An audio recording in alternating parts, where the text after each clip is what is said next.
I think by the end of year 3, Cooper Flag could be within that. Hey, I can sit at the table with some of these guys in the top 5 conversation. I mean, Wemby's at the end of year 3, and people are having him at the end of the top 1 conversation. So we'll see. This is gonna sound like so much hate, and I swear it's not.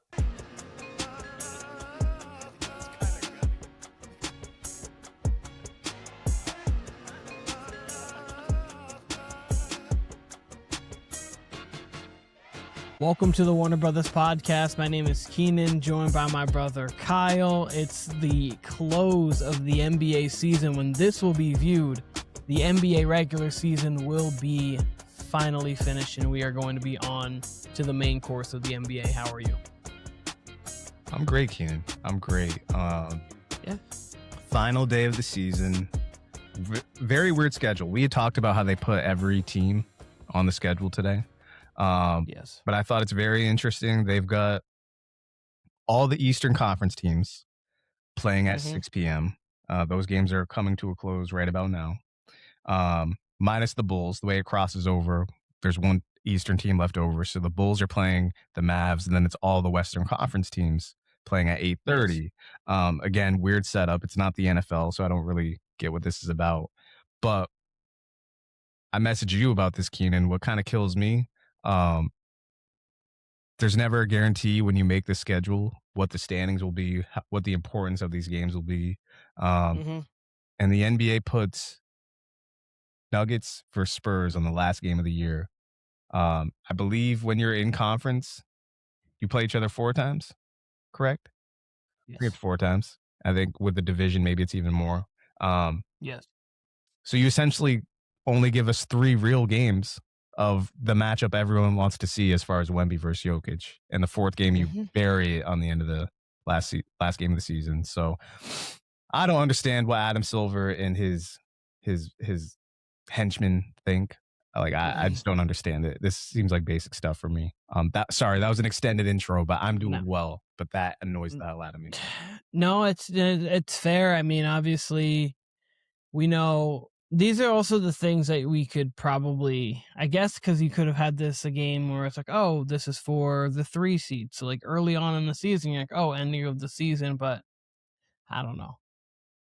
It's one of those weird situations. But yeah, it's one of those dumb it sucks situations. To see it. Yeah, it sucks to see it. But I mean, Jokic is playing tonight because he's got to get to the 65 game threshold. I don't know if Wemby is or not. I don't think he is. Yeah, my guess is the Spurs will I don't think everybody. Yeah, I don't think he is. But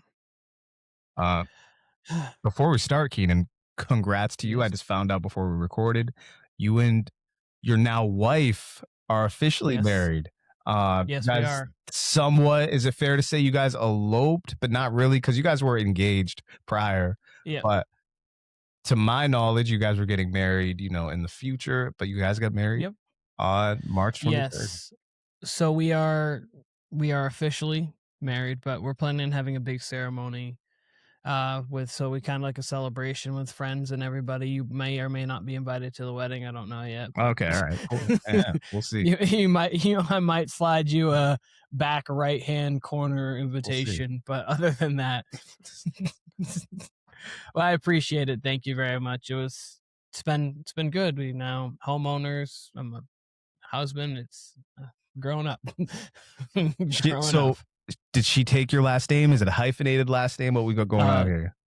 Taking last name, hasn't officially changed it yet because there's still a whole paperwork thing because it takes a process, but taking last name. So Danny will be officially a Warner. And you guys got kittens. That's big news. Got kittens. Oh man, I'm just only one thing left. Only one thing left, my boy.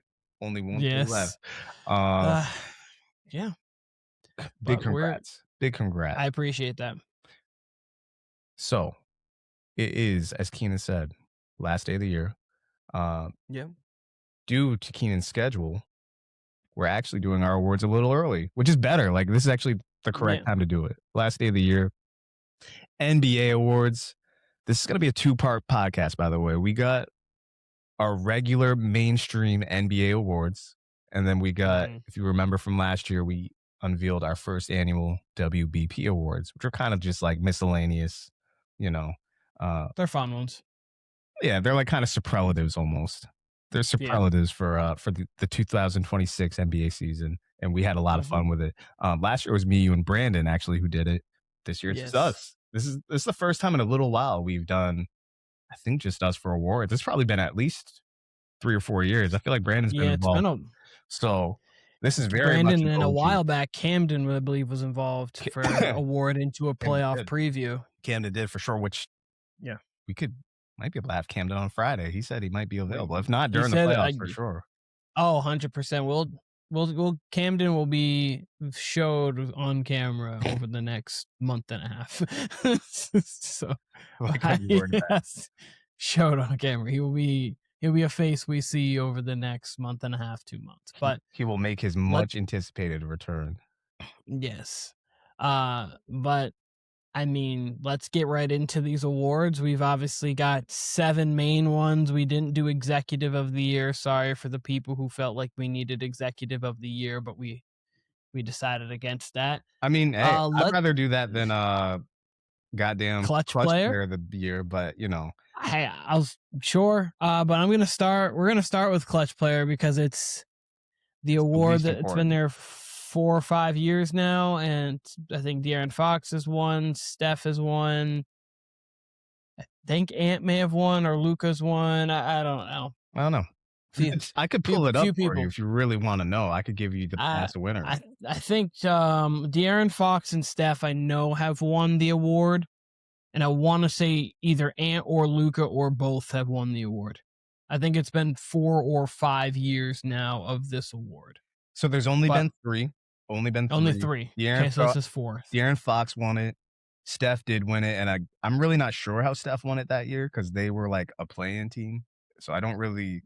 He had a lot of big time shots, and they played in a high amount of clutch games. So he had like the most clutch points and the like fourth quarter points and things like that. So he had more moments than Brunson. That's right. Jalen Brunson won it last year.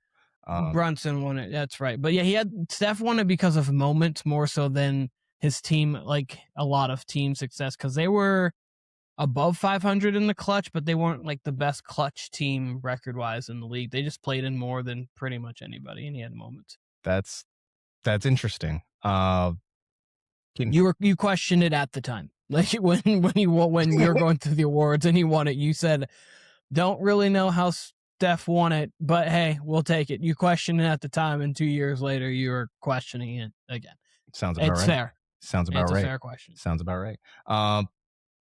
Yeah, I mean, if you're familiar with how we do our NFL awards, NBA awards, this is, just like if we were giving out the awards. So Keenan, without further ado, for the 2025-2026 NBA season, who is your clutch player of the year?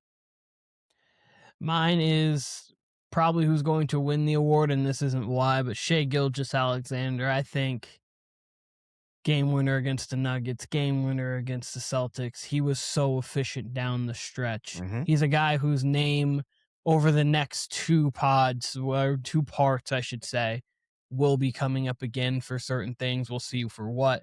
But Shai Gilgeous-Alexander, 100% for me. This was almost a no-brainer. 100% agree. SGA is my vote too. I don't really know who else it would be, to be honest with you. It seems like it should be his award.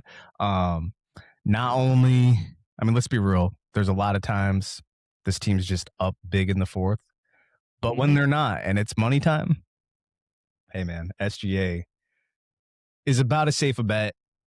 Quarters 1 through 4, including OT, quarters 1 through 5, 1 through 6, whatever. Game on the line, you want SGA with the ball. And there's a few other players, obviously, that are great with the ball, but one-on-one, man, SGA's that dude. He's a closer. We had a conversation. We had a conversation with him and Luka, best scorers, and they're trying to trend towards the best scorer since Jordan, but definitely the best scorer since Kobe, in my opinion. When they're starting to get there, you start Kevin Durant's obviously in that conversation too, but they are elite, of course. But absolutely, clutch player of the year, we both have Shai Gilgeous-Alexander. This one I'm actually... The Jerry West clutch player of the year. The Jerry West clutch player of the year, absolutely. We got to mention that. Like we have the Larry Bird and Magic Johnson awards now, which are necessary. But Next, I'm going to go with most improved player this year. And Kyle and I are always different than how typically the masses are with this. So I'm interested in where Kyle goes with this one. Giving it to me first. All right. My most improved player of the year, which I don't believe they named this after a player.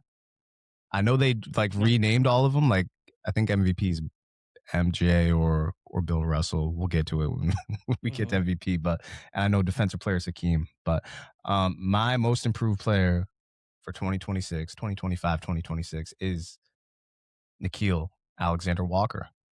Ooh, I like that. What a key player he has been for Atlanta. That's A. B, I mean, I said this last year, man, when Minnesota was not able to retain Nickeil, I thought it was going to be a big loss for them.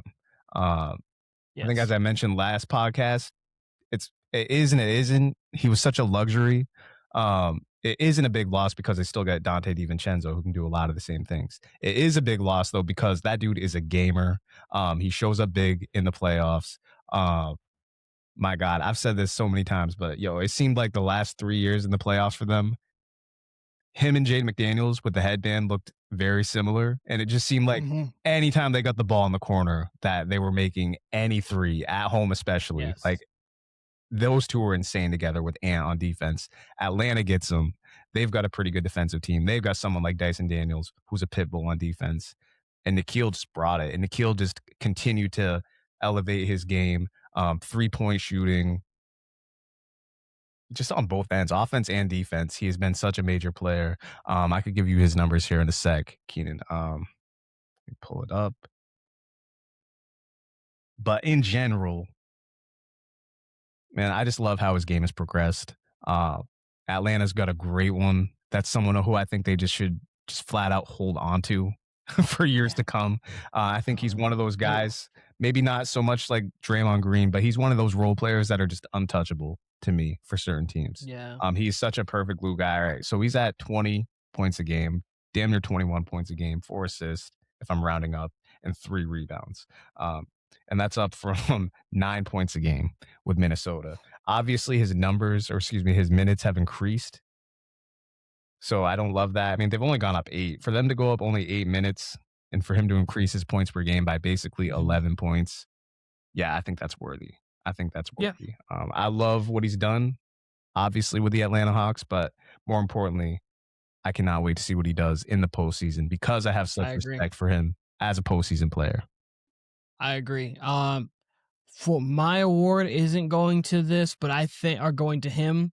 I think the award most likely will go to Atlanta, whether it's him or Jalen Johnson. I think both of them are maybe the front runners to win it, if not like 2 of the top 3 odds wise. So I think the award will be in Atlanta regardless of whom it is. Mine, though, is actually going to Boston, and it's Jaylen Brown. That's a great pick. Always, every year when I do this, I am always the guy that I favor the guys who are in similar roles who actually I felt really took a step. Obviously, Jaylen Brown without Jason Tatum's going to have the ball more in his hands. He's going to shoot more, but the minutes haven't changed. And he went from 22 points last year to over 28 this year. He's in the MVP conversation, top 5 in MVP. Possibly going to be All-NBA first team this year, if not All-NBA second team.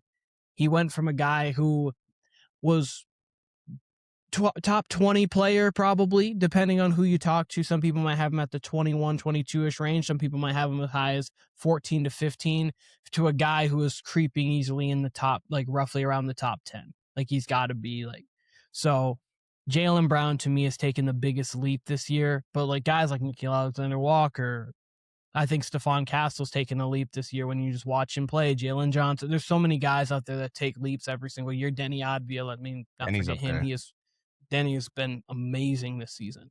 But to me, it's the guys who in similar roles make the biggest impact. So him and even Cade, someone I think could be in the conversation. For me personally, I think Cade's taken a step in his game, even if his numbers don't really say he's taken that much of a step. I think as a player he has. So I give mine to Jaylen Brown. And this is the George Mikan trophy, by the way. That seems to have no correlation at all. But I like it because they're giving it to George, or they're giving George Mikan his respect. He's probably the first superstar of the NBA. I'm not sure how many people knew him across the country, listening on the radio at that point in time. But man, Danny was my pick most of this year. And maybe I would even give them most improved player of the year, because Danny became, he could have won the award last season, if we're being honest, especially given his second half of the year. He had signs that he was going to be a guy. And then this year he did it all 82 games. So I definitely want to give Danny his shine, because he came a true franchise player to some degree, whether that's a first option, whether that's a second option. He's a franchise player. He's a guy you can depend on. He's a guy who has so many facets to his game. And by the way, could be an intriguing first round, matchup for somebody with Danny Avdia. So we could possibly see how well he does when the lights are really bright. So I might even officially make that most improved of the year. But right now I'm going to stick with Nikhil. Okay. So next we've got Sixth Man of the Year. I will take this one. We'll kind of rotate every other for award. Sure. Who goes first? Sure. I've got Keldon Johnson for this one. I think off the bench he's been great for the San Antonio Spurs. He's given good energy, effort, hustle. He does everything that's needed. If he's got to go put up 20, he can go put up 20. If he's got to be maybe the defensive energizer bunny off in the second unit, he does that. He's really the heartbeat of the Spurs, especially off the bench. He's just a guy that's beloved in the organization, beloved in the locker room, and the fans love him too. So as he's well known in San Antonio Spurs culture, his big body, I have him winning Sixth Man of the Year. Keen, you just mentioned how we view this, or the past award, most improved, different than maybe what the masses do, like those who vote, and how like people almost don't give it the attention they should with most improved, and they're just like, all right, stats went up, this guy. Sixth Man of the Year kind of gets bandwagony for me as well. I would agree with that too at times. It's a tough award for me because, and it's always been this way, like even a decade ago, because by and large, you have the same candidates every year, especially Manu, if they're veteran Harden, players. Jamal Crawford. Right? Like it was Harden always when he was the Thunder, of course, but it was always Manu, Lou Williams, Jamal Crawford, and a few other guys. And unless you're truly standing out, it's hard to decipher. And then the other thing, what I think gets lost in this award or gets weighed heavily, and you can use it as a valid point to give it to someone, or you could make an argument it takes the award away, takes away credence. How do you feel about these six men who they're very clearly the next starter? So if someone goes down for, let's say, for like 30 or 40 games, they become the de facto next starter. So they end up starting like half the games. Do you feel like that takes them out of consideration? Yeah. Interesting. Yeah, I think if you start more than a fourth of the season, like I get it. If say Wemby missed 12 games and Keldon started those 12 just because I have him for the award, and then Keldon went straight back to the bench for the rest of the season. Like I don't think that takes you out of consideration. But if you're playing 35 games, I don't know what the cutoff is for it, but if you're playing a high number of games, that's going to inflate your numbers too, because you're playing more minutes, getting more opportunities, and not that numbers thing is the only thing, because I think that we fall victim of that too. It's like, oh, Lou Williams scored the most points off the bench. He's definitely Sixth Man of the Year. Not that he hasn't deserved it, because Lou, and literally a microwave off the bench, and like I think Lou deserved the awards he got, but some people will fall victim to, he scored points off the bench, he must be. And I think that being a sixth man can be a little bit more than that. But I think when it comes to starting games, I don't like when you start many, because then you're not really a sixth man. It also gets hairy too. Like Manu was in the closing five and played starter minutes. He just came off the bench. So like he was really a starter, but not a starter too. So like that kind of can get hairy as well, where you're like, but he's averaging the fifth most minutes on the roster, or like the fourth or third most minutes on the roster. He's just coming off of the bench. Like those things can get a little. That is tricky. Crazy. That is tricky. So I have three names down here. Keldon being one of them. Keldon Johnson being one of them.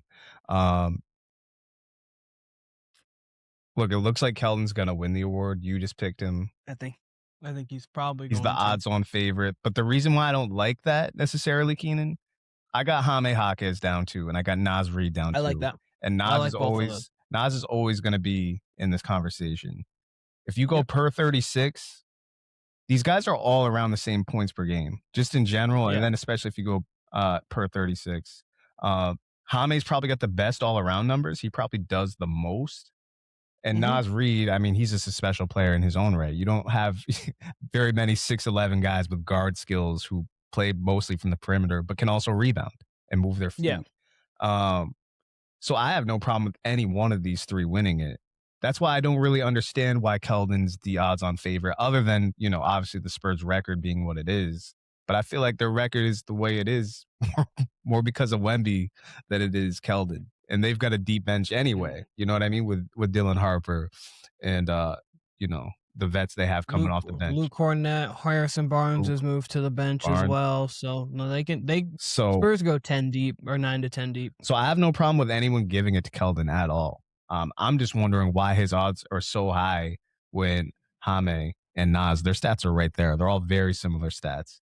And I would say, again, Jaime seems to do the most out of the 3. Keldon's obviously a versatile player. Naz Reid, again, I think he's just a luxury to have. I think he's probably the most special out of these 3.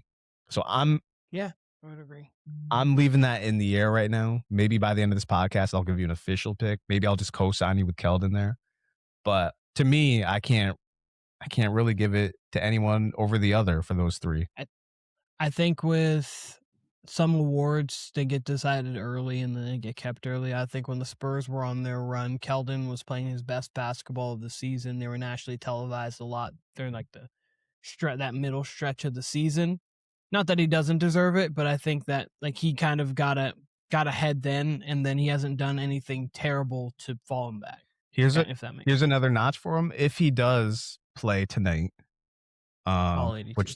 All 82, that would be the hook for him. And it actually looks like he's gonna be playing tonight. There hasn't been any news that it's gonna be out, so he should be playing tonight. So all 82 for him. So you know what? Just for that, maybe I will co-sign you on Keldon Johnson. We'll do that. Next, unless you have anything else you want to say about this one. I was just curious who they named it after. Is that Manu's award? Did they name it after Kevin? That's a Hondo. Havlicek. Okay, yep. He was the OG. That makes sense. This one, we're going to just do a 3-minute talk about this player. We have the Hakeem Olajuwon Defensive Player of the Year award. You know what? Yeah, so you're right.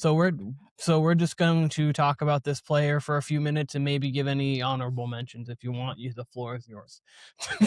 There's no one else. Well, hey. Well, hey. Since it is our award and we don't gotta have voters fatigue anytime soon. Yeah. I don't see, unless anybody has an incredible year, I don't see anybody winning this award for at least the next 5 years. Unless there's a major. He should have won it his rookie year, but they gave it to Rudy Gobert. Yeah. He had more blocks than Rudy. He should have won it rookie year. He would have won it last year if he wasn't injured. So this one, out of all the award, this one's the most surefire because people feel like he could have 2, obviously, one injury, one. Did you missed, just to go back, just because we can do this? Did you co-sign me his rookie year with Wemby? I thought you picked Rudy. No, you co-signed me. 100%. Okay. 100. Because I was also in the camp of Rudy Gobert having 4 Defensive Player of the Years. It's unnecessary. I think it's 4. That's unnecessary. I don't know if he's a generational defender, even though I think he's a very good defender. I would say he's a generational paint defender. I have no problem there. I guess when it goes to 4 Defensive Player of the Years, it gets to my thing is. Yeah, I guess he does. He defensive paint well, so I'll give him credit. My thing with that Rudy Gobert award is same thing with NFL MVP. It's we're going to default at a quarterback. And I feel like with Defensive Player of the Year, it's we don't know who to give it to. We'll default at Rudy. He's already got 2 or 3. We'll default at him. Yeah. I hope Wemby's so outstanding on defense. I just don't see any sort of way that like someone wins it over him in the next, like, yeah, voter fatigue will be a thing, but it's going to have to be an outstanding year for someone to just overshadow him. He is by far the best paint protector in the league, and he can defend on the perimeter. And that's not even factoring like all the shots people just turn down, all the shots he alters. There's probably stats that don't even really quantify what it is that he does on defense. So, yeah. The defensive player of the year, though, is the one where voter fatigue isn't as like prevalent. Like they will vote the same guy over and over again for that. Like MVP is one where voter fatigue's a real thing. It's like, we've given 2 to LeBron, let's go give it to somebody else. Or we've given a couple to Mike. Yeah, let's give it to somebody else. Defensive player of the year, they'll let him go Howard, 3-peat. Oh, we'll just rotate between Alonzo Mourning, Dikembe, and Ben Wallace, and like we'll just rotate between. Who is the most dominant big man in the league in the paint right now in defensive player of the year? Ooh, Doc Rivers is departing as head coach of the Milwaukee Bucks. Embark on the third. Ooh, okay.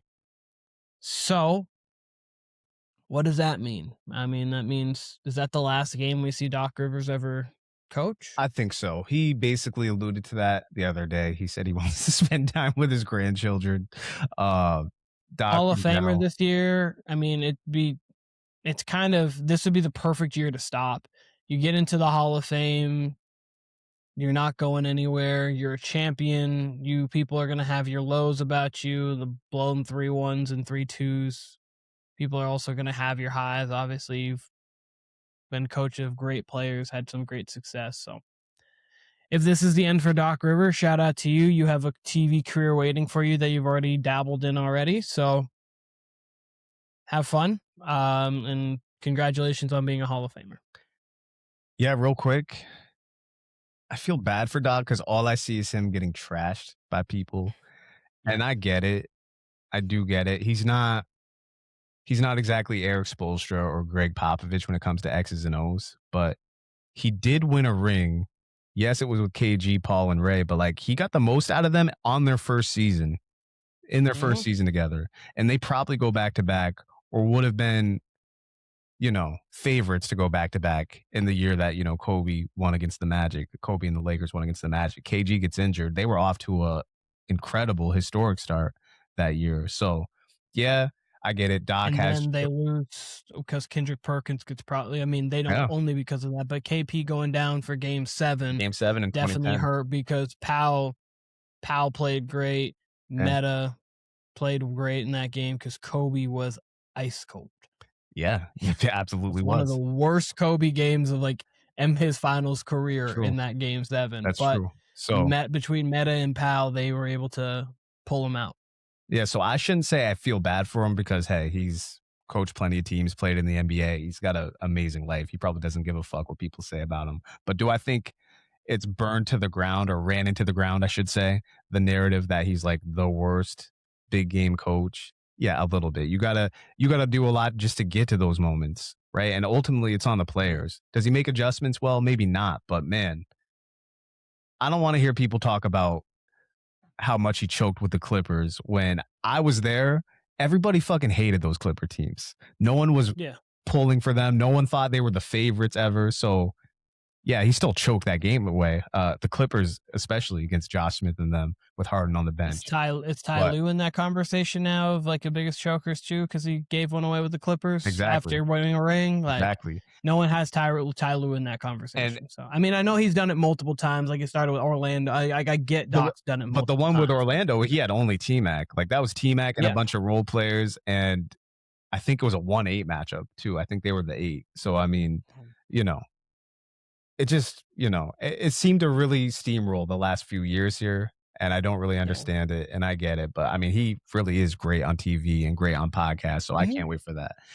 It's kind of the Westbrook thing too, before we move on to the next award. But like when people piled on Westbrook. Yeah. Like Westbrook with the Lakers, it was like everyone made it seem like Westbrook wasn't an MVP and not an all-time great point guard and things like that. Like whenever something happens like that, people will it will be just a snowball effect and you forget how great that player was. Like was Westbrook.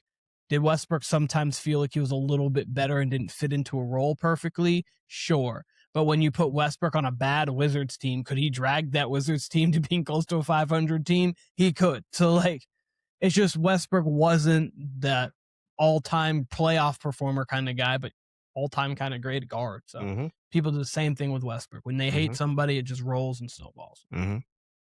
Facts. But Facts.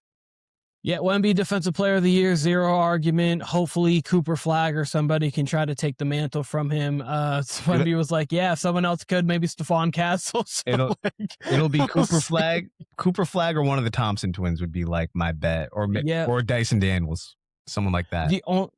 Maybe Wemby pushes for Castle too much because Stephon's like, I'm guarding the guards, and like maybe one year they're like, yeah, let's give it to the others, but it's gonna be Wemby's award. Last thing, he'll be like a minus 350 favorite going into next year. Last thing, and this has to do with all the awards. This is something I noticed this last month of the season. What is with people trying to make campaigning for awards a thing? That shit annoyed the hell out of me. I don't understand it. Like, and it's the beat reporters and the local reporters who are like, hey, such and such, make your case for this award. Like, I think that's just because Wemby did it like just like out of nowhere. Like, and Wemby did it more organically rather than like, hey, I'm gonna make my case. So I don't know. It's the most lame shit ever. Swear to God. The fact that we're talking about MVP so early gets me. And we don't need to talk about MVP before the All-Star break. We don't need to talk about MVP before week 7 of the NFL season. Like, we just like. I got to be honest. I feel like I heard the discourse less this year in both leagues. I feel like it was a lot better. And NFL, I've heard it, but the NBA, you're right. I did hear it a little less, but I feel like people were mentioning Stafford early because of how well he was playing, but it wasn't. Because Baker got a lot of buzz early. Yep. It wasn't a push for Baker, but Baker got a lot of talk about it. And then, and then there probably was a lot of momentum for SGA early just because of their record. But I didn't feel like people were saying probably 2-time MVP when it was like game 49. I think that was because the fact that the Thunder's record was more impressive than Shea. Because they were like, this team, the conversation was Warriors? 15-16 Warriors? Can they beat them? Kind of thing. And then they said no, but then they fell their way into 65 wins if they win tonight. they fell into 65 games, which is insane. But shout out to Knipple. He has led the league in threes this year, and the first rookie ever to do that. So shout out to Con, and it segues into who do you have for your rookie of the year this year? Interesting segue, Keenan, because we're talking defensive player of the year, and you just threw Con in there. Listen, this is our awards. We can do what we want. I have co-rookie of the years. As we mentioned last podcast, both white players. It is Cooper Flagg. It is Con. First time since 64-65. Billy Cunningham and Rick Barry. Shout out to them. Two legends in their own right. And Billy Cunningham and Rick Barry. Listen, man, Cooper Flagg. I mean, you heard what I said about him last podcast. You guys seen the clips. What's there to say? He is generational, and I feel comfortable saying that. He's wise above his years. Reminds me a lot of an early LeBron. Obviously not with the athleticism, but more so the IQ and how hard he plays. That's only going to carry him far. That's only going to make the Mavericks, whatever happens with them, they just got to build around him, and it's going to take them far. That's no doubt. He even seems like a player who won't need a ton around him to make the guys better and let them win. Because guess what? This is the worst he's going to be. His one-on-one game is only going to get better. He already knows how to make the right play as far as passing and, when to attack, when not to attack. And then his defense and his intangibles. I mean, that was a big part of why he was drafted. So drafted number 1 overall, I should say. So he was the best individual rookie to me. Con having the most threes, not only in rookie history, but in the league, and probably cementing himself as the number 2 shooter right behind Steph Curry. On top of the Hornets record, he's probably the most impactful rookie. Yeah. So for that's why I'm splitting the vote. Most impactful rookie, Knievel.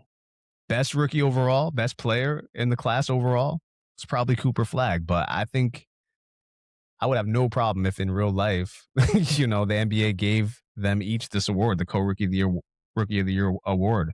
I've pointed back a couple times in this podcast when we've done these awards. Elton Brand and Steve Francis were co-rookies of the year in the year like 99 or 2000. Jason Kidd and Grant Hill were co-rookies of the year. There's nothing wrong with it. So, yeah, Bron and Melo weren't. They should have. They absolutely should have been. But, or if not, it should have just went to Melo. Like I get Bron, but like Melo went to the playoffs and like statistically was there with Bron. I actually randomly wrote an article on that once. They absolutely should have split. They absolutely should have. Yeah, because at least split. And I echo everything that you said, and including the split. It's hard not to. It's really hard not to. Shout out to both of them coming from Duke. Cooper Flagg has arguably best player in the world title on with him. Obviously, it's going to matter how good Wemby is. Maybe And AJ Ant. Devine, like Ants. Luka.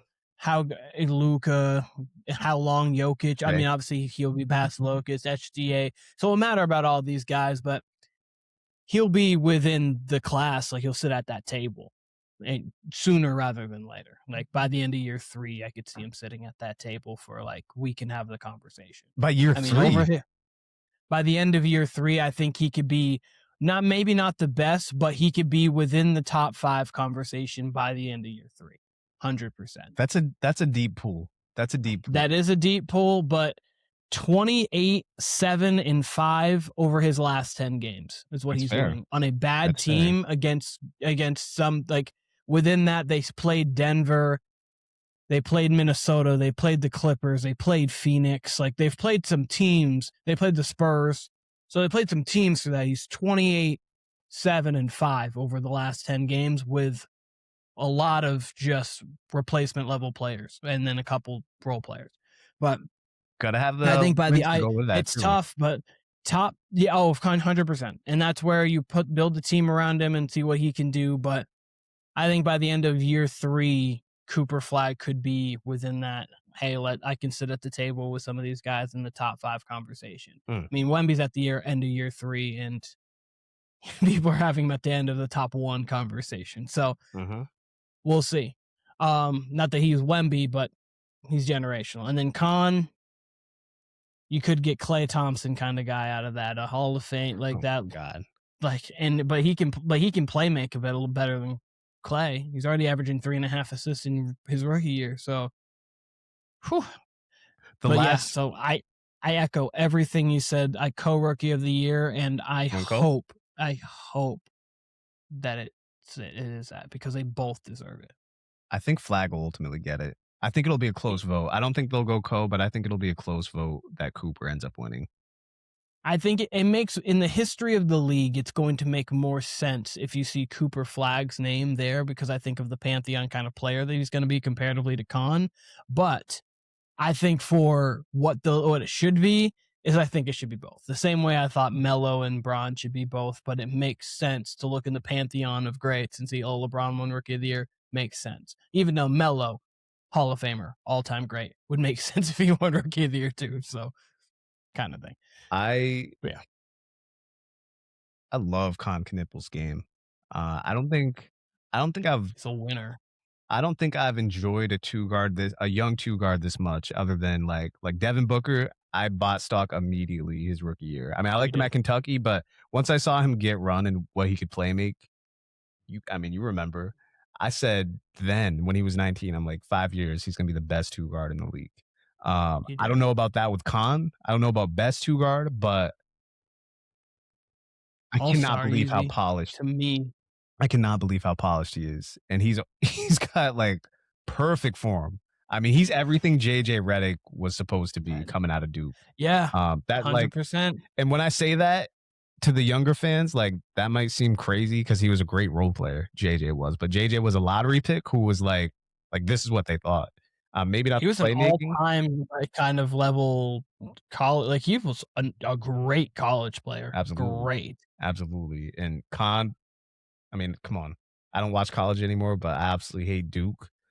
And Con Knipple is a typical Duke player, and nah, I can't even hate on him. He keeps the ratchet on him for sure. For the people who don't know, JJ Redick did average 27 a game his senior year at Duke. Damn. So like, yeah, it's like no, JJ was he was that. So you're right. This is what he was supposed to be, kind of like what you would think JJ Redick was supposed to be. Not that he had a bad career by any means, but just didn't live up to what you initially thought coming out of Duke. But we can move on to Coach of the Year before we get into MVP. Since you went for that, I'm going to go here. And my Coach of the Year is always a little bit different than kind of the Coach of the Year for the NBA and how they end up voting it. My actually is a co-Coach of the Year. Wow. With Mitch Johnson and Ime Udoka. Wow. The Spurs were 13-5 without Wemby this year, which leads to their coaching. There's games they had no Stephon Castle, De'Aaron Fox, or like whatever. Like he was able to maneuver the minutes, keeping Wemby's minutes lower, and obviously trying to ramp him out. I think that Mitch did a very good job this season, especially with a Spurs team that was projected around 43.5 wins. They're looking like if they win today against the Nuggets, they could get 63. So very great. And then as no one expected the Pistons to be a 60-win team, I understand. So if you go that route, 100% fine. I don't even disagree with it really, but I expected the Pistons to be roughly a top 3-ish seed. I didn't think they were going to fall off. I didn't think Boston was going to be at all this. I thought Boston at best, and I mean best case. So Mazzulla. Oh, sorry, I said Ime Udoka. My bad. I'm a drunk. Yes, Joe Mazzulla. My bad. I'm a drunk. Joe Mazzulla for Coach of the Year. I didn't think Boston at all was going to be this. Yeah, Ime Udoka would make 0 sense. Joe Mazzulla. So I did not think Boston at all was going to be this. I mean, and at all. They're a 56-win team. I thought they were going to be around a 45-ish win team, maybe find their way in the second round at best. Now they're favorites in the East, and I get Jason Tatum came back for that, but they were one of the top 3 favorites in the East, even without Jason Tatum, in my humble opinion. They've been really good all season. I think that leads to Jaylen Brown being the most improved player in my eyes, and that leads to Joe Mazzulla. So I said Ime Udoka. I apologize for that, but yes, my mind was in 2023. Who is this award named after? Just curious. This Red Auerbach. Shout out to Celtics. Of course. That makes sense. That's great. All right. Good job, Adam Silver. Joe Mazzulla for me. And it's, to me, pretty clear cut. I thought... pause for half a second before you go on that. The Rookie of the Year is named after Wilt Chamberlain. I just wanted to say that because we talked Rookie of the Year. Okay. So the Wilt Chamberlain. Okay. I do like how Joe Mazzulla. I do like how they throw it to greats, and he probably, if I had to guess without looking, had the best rookie season ever. So that's fair. That's more than fair. Yeah, the only thing that threw me off is George Mikan, because George Mikan averaged like 29 in his what they have listed as his rookie season, but he didn't get any awards. And then the next year he was all NBA first team with worse stats. I'm assuming they just didn't have the awards then. But yeah, most so of there's that award out of all of them. Yeah, Wilt was 38 and 27 and won MVP. There we go. There we go. Yeah. I'm gonna give it to Joe Mazzulla. I thought he did the best coaching job for sure. Obviously they were without their best player in Jason Tatum. So, I mean, I thought much like you, I thought they're going to be a 45-win team, plucky, be able to get to the second round and maybe put the fear of God in people. I never really understood the people who thought this was going to be a play-in team, because they still did have Jalen. They still did have Derek White. They did lose Porzingis. Anthony Simons, I thought, was a good move at the time. Obviously, they traded him for Vucevic later on. Peyton Pritchard, 6th man of the year last year. They've got the roster.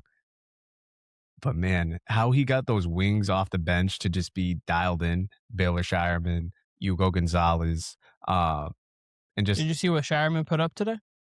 I did not.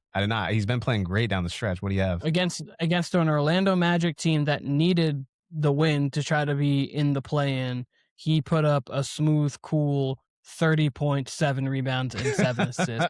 Luke Garza put up 27 and 12. Ron Harper Jr. put up 27 as the Celtics beat the Magic and pushed them into the play-in officially. I mean, what more is there to say? What you got? To keep going on, but we're just getting the East is set. Yep. Which is I did see this. Ooh, so the Hawks and the Knicks are playing in round one. Uh-oh. Okay. We will talk about it. We will talk about it later in the week. We'll be talking about it. I can't wait. Too. I'm excited. Man, Mazzulla is easily my favorite coach in the league. He's a psychopath. He gives the best post-game press conferences. It's like if Bill Belichick was even more pissed off at the reporters' questions. He just he has no patience for anything media related. Man, his fingerprints of Brad Stevens are all over this guy. Brad Stevens was like a genius when it came to X's and O's, but man, Mazzulla knows how to press the right buttons. He knows when to sub, when to change strategies. Like, he is a true coach. His rookie year, his first year coaching after that Ime thing, I was still, pretty diehard for the Celtics, and I wasn't sure. I wasn't sure if he was the guy, and now I think he's a top 5 coach in the league. He's my favorite coach in the league. I'm not going to say he's going to get me back on the Celtics bandwagon, but, tugging at the heartstrings a little bit. I love watching this team play. I love how hard-nosed they are. They're crisp. They're just smart. They're that smart team that's been there, that knows how to play, and his young guys are just, like, ready. They're all pit bulls. I love it. I love it. Love this team. Love this coach. 100%. And I messed up with name, but yes, he's part of my co. Now, last but not least, we've got MVP. We will start with you. Who do you have as the MVP of the National Basketball Association for the 2025-2026 season? A lot of candidates, Keenan. 4 in particular, really 3, because Luka got injured. Let me just say about Luka Doncic. Had he stayed healthy, he was creeping into, like, I might just give it to him over everybody else, the way he was playing, the last 3 weeks leading into his injury. Last month, probably leading into his injury. The numbers were always there, but man, he was getting scary. He was getting scary to the point where the Lakers are getting scary. Obviously now, starting to get dark. Obviously now we've got SGA, we've got Wemby, and we've got Nikola Jokic. And actually, I saw a poll the other day. I don't know if it was it Instagram, maybe on the NBA's page, and the NBA straw poll. And is that what you're thinking? No, it wasn't the straw poll. This was just on, like, Instagram yesterday, and I voted just to see, like, what the results were, and they were pretty split. Even for fans who, like, want to be divisive about everything, like, they were pretty split. So I get the Wemby case. Obviously, he played the least minutes out of the 3, but still, like, you probably saw this the other night. I think he played like 30 minutes and he had something like 40 and 10 or something ridiculous. Like, and within 20 minutes, he had a double-double. Like, Wemby, he's an alien. He's going to win this award. He was 30 and 10 after 20 minutes. And then that's what it was. It was 30 and 10 at 20 because they subbed him out at the 20-minute mark because that was when he officially had, like, could qualify for all the awards. And then they put him back in for like another 6 minutes and he got to 40. But I thought that he was going to be done after that 20 and he was 30 and 10. And I was like, 20 minutes? I get they're playing the Mavericks, but that's still very impressive, 30 and 10. Wemby is not my winner. Though I think he's deserving and he will be on the short list every single year, barring injury, moving forward. Keen, I'm actually giving it to Nikola Jokic. And here's why. I love it. If SGA wins, like, there's no issue with that. He is equally as deserving as Wemby and Jokic. And I think that's who will probably ultimately get the award. And they have the best record in the league. and it's SGA. We just gave him the clutch player of the year because he actually deserved that. Like, he is money in crunch time. But like, how far are we going to get before we just like get really desensitized to what the fuck Jokic is doing? My man's he's number 1 in rebounds per game and number 1 in assists per game, and his top 5 First time ever. And his top 5 in scoring, and could have easily, if he wanted to, been number 1 in scoring, right? Like, he's just that dynamic of an offensive player. That's ridiculous to even get 2 out of the 3. It would have been impressive if he just got assists and was, 3rd or 4th in that would have been equally as impressive. But yeah, okay, the record's not as, explosive as the Oklahoma City Thunder. He's still the best player in the league. SGA's got the championship belt, or the crown, if you want to say that. But push comes to shove, who is the best player in the league? It's Nikola Jokic. And again, rebounds per game, assists per game. You're right there in scoring. You're still the best all-around offensive player in the league. Oh, by the way, he's always got the steals. Did I tell you this, Keenan? I don't know if I mentioned this to you on the podcast or off camera, but for the 2020s, he's got the most total steals of the decade. I'm pretty sure he's number 1 for points, rebounds, assists, and steals for the 2020. So, yeah, he's not Wemby on defense, but like we've said about Steph Curry in the past, like, it's overrated how bad of a defender or how weak of a defender Jokic might be, because guess who's on the court in crunch time on defense? Nikola Jokic, making plays too, by the way. They still talk about like Jokic and Steph and those guys too. Like Harden was one of the guys, and even Harden could, but there was just times where he gave the Olay. But like, much like Luka, I just think that those are much like Luka at times. But Luka also can defend, but he just chooses not to, more so than not. But like Steph and Jokic always gave effort. They're not bad defenders. They're just limited defenders. There's a difference. So like, I never understood, especially with you, I never understood that Jokic is not a bad defender by any means. And people make it seem like, he just can't. It's just not good.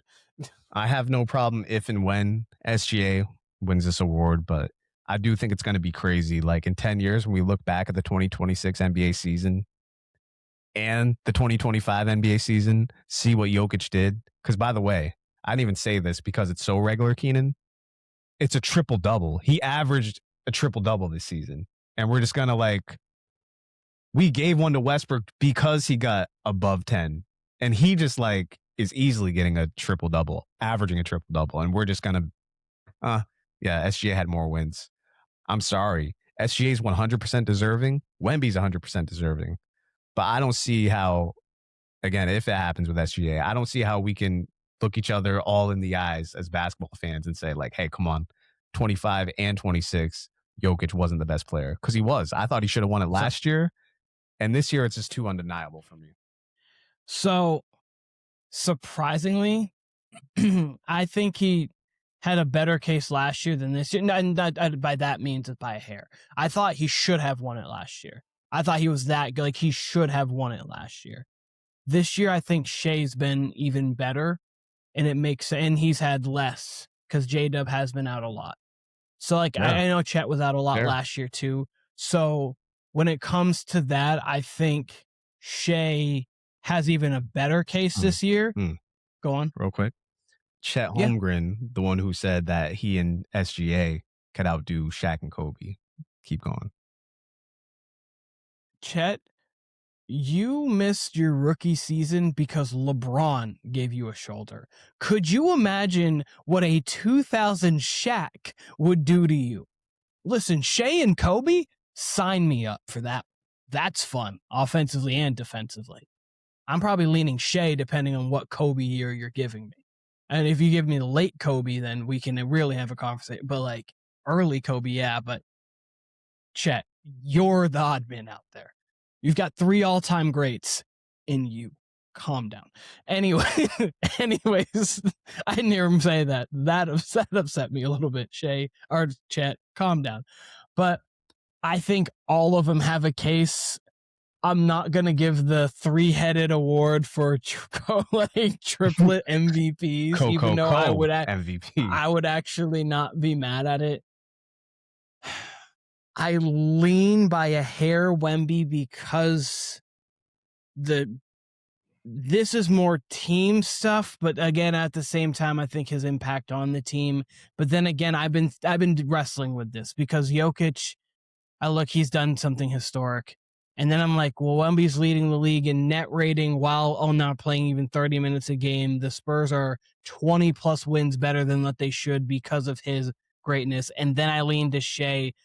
To be honest with you, I really don't know. I've typed names and erased the names. I'm.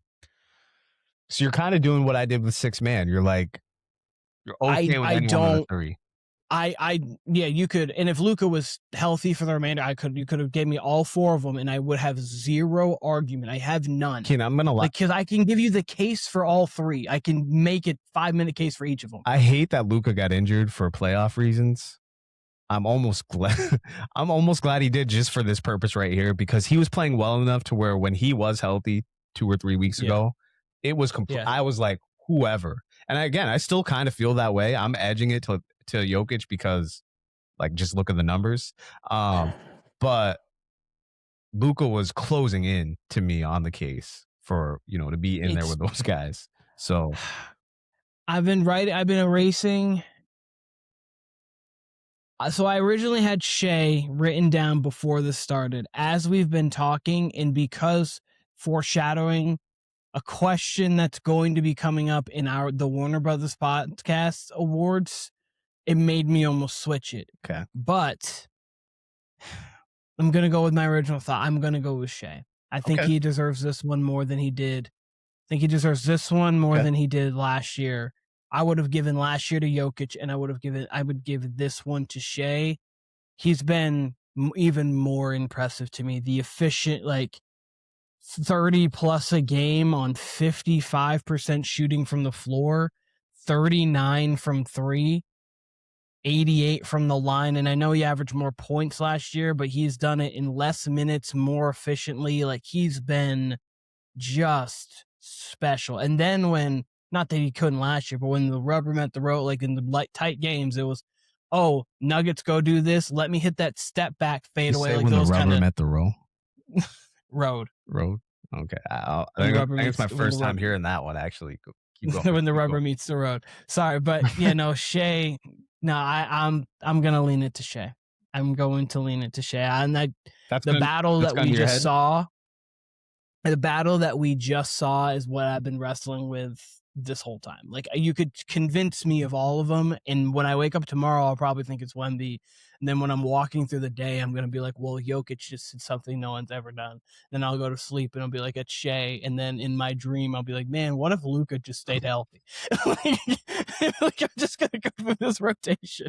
So any of them could win it, and I would have no problem. I'm going to lean by the ever so slightest hair to Shea Gilgeous-Alexander. Don't hate it. But I think Jokic. And the thing that I'm curious of is this. If there were 0 MVPs for Jokic, Wemby, and Shea this year going into the season, would Jokic be the favorite? That's because obviously in voter minds, it's people have gone, a lot of people go back to back, all-time greats go back to back. Jokic already has 3. Do we is the 4th really going to only a one-time chance? People do this historical context with it. And then they're like, well, Wemby's super young. He's going to have plenty of chances later on. And so I just wonder if none of that historical context was there and everybody had 0, who people would really feel has just been the best player this year.